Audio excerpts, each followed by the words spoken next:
Alors bonjour à tous, aujourd'hui donc nouveau point du cours concernant les totalitarismes. Aujourd'hui nous voyons les totalitarismes s'opposent donc aux démocraties et là je vous ai choisi une photo de cette conférence de Munich qui allait précipiter finalement la Seconde Guerre mondiale. Donc trois points pour aborder cette leçon. Premier point, les échecs de la SDN, la Société des Nations, cette société mise en place justement pour régir un petit peu les conflits internationaux. Alors, durant l'entre-deux-guerres, la SDN s'est régulièrement retrouvée en difficulté face aux multiples provocations des différents régimes totalitaires. Or, face à ces provocations, ni la SDN, ni les démocraties n'ont réagi. L'exemple le plus frappant, et c'est ce qu'il faut retenir, étant celui de l'épisode éthiopien. Nous l'avions dit en cours, en 1935, donc l'Italie est frustrée de ne pas avoir pu bénéficier de ce dépeçage de l'Afrique. Je rappelle que la France et l'Angleterre possèdent la quasi-totalité de l'Afrique. Alors l'Italie, elle, souhaite annexer par le biais de la guerre un État indépendant et membre de la SDN, c'est-à-dire l'Éthiopie. En mai 1936, donc, ce dernier est annexé. Et là, vous voyez en image la photo du roi d'Éthiopie, Haïlé Sélassié. Alors l'Italie est alors sanctionnée par la SDN. Et finalement, elle n'a que faire de ces sanctions, puisqu'il s'agit essentiellement de sanctions économiques. Donc pour faire face aux sanctions économiques imposées par la SDN, l'Italie quitte tout simplement cette organisation internationale, et d'autant plus qu'elle se fera aider par son voisin, l'Allemagne d'Hitler. Deuxième point de ce cours, donc grand B, la guerre d'Espagne, que j'ai nommé un terrain d'entraînement pour finalement les trois puissances qui allaient se faire face durant la Seconde Guerre mondiale, à savoir l'Italie, l'Allemagne et l'Union soviétique à travers tous les républicains d'Europe. Donc en 1936, le général Franco provoque un coup d'État. C'est une chose à la mode, dans les années 20 et 30, les coups d'État, un petit peu comme celui de Mussolini, comme celui d'Hitler qu'il a loupé en 1923. Donc en 1936, c'est au tour du général Franco de provoquer ce coup d'État afin de renverser le nouveau gouvernement de gauche, pourtant élu, lui, démocratiquement.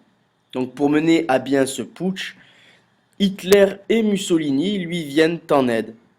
Il y a, et comme la photo précédemment, je reviens en arrière, c'est ce tableau gigantesque peint par Picasso, Guernica qui fut un village totalement rasé par les bombardements d'Hitler.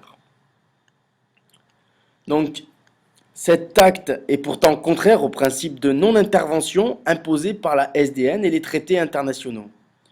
Afin de contrecarrer ce front nationaliste, l'URSS, aidé de multiples républicains, vient en aide au camp républicain.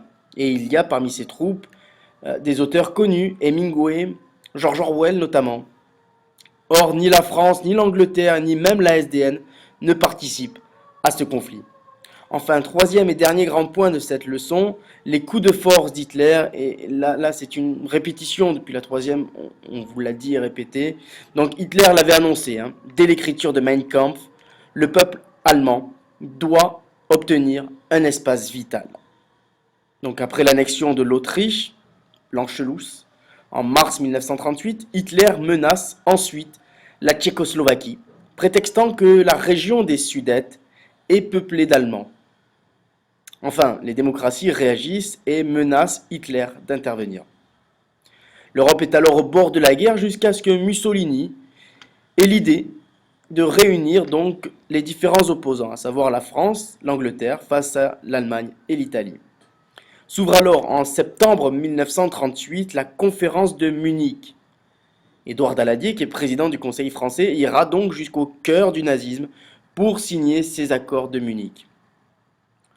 La France, l'Angleterre, l'Italie et l'Allemagne se rencontrent en plein cœur du Troisième Reich, sans le principal concerné finalement, à savoir la Tchécoslovaquie. La Tchécoslovaquie n'a aucun représentant lors de cette conférence, et pourtant c'est d'elle dont on va parler, et c'est d'elle dont on va sceller le sort.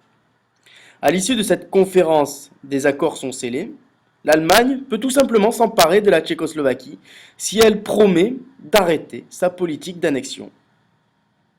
Les démocraties pensent alors avoir sauvé la paix, et on pense notamment à l'atterrissage de l'avion d'Edouard Daladier. Il a été accueilli par une foule gigantesque qui pensait que Daladier avait exécuté le meilleur choix possible face à cette situation.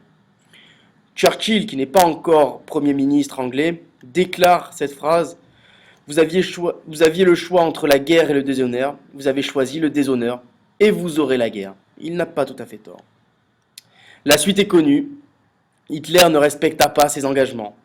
En mars 1939, il annexe le reste de la Tchécoslovaquie.